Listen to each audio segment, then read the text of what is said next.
How do you work with subconscious? Little things like manipulating highlights, for example.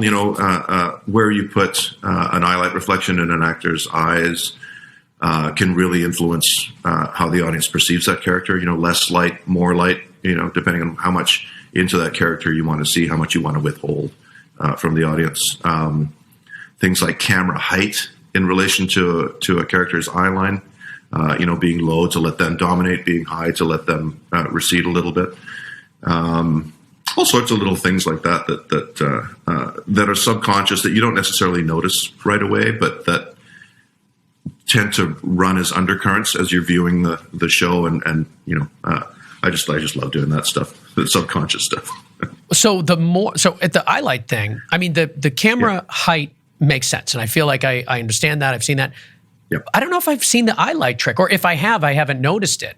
So it's a very subtle thing. When you have an antagonist that's intimidating someone, and you're really not sure where he's going to take he or she is going to take the story, removing an highlight and keeping their eyes dark tends to disconnect the audience from that character a little bit and make them a little bit more curious about what's actually going on in the character's mind. When you have lots of light in an actor's eyes, those are the to be cliche about it, they're the windows to the soul. So the more you can see into them, the more hints and clues you get as to their motivations and that. So by denying that, you can really put an audience on edge in a way that they maybe aren't conscious of right away.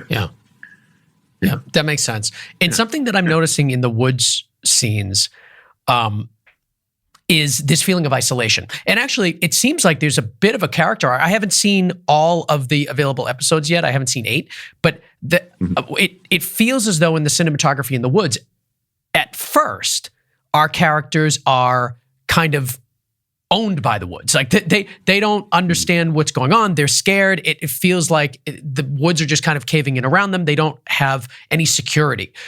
As the show goes, it feels like there's less isolation for them as they become more comfortable and in more control of these environments.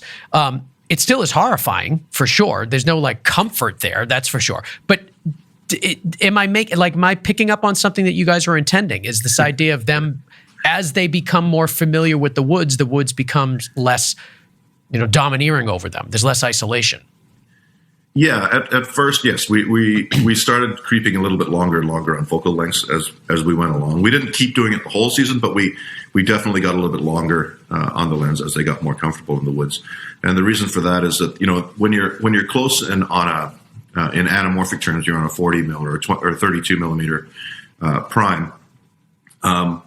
You have a character that's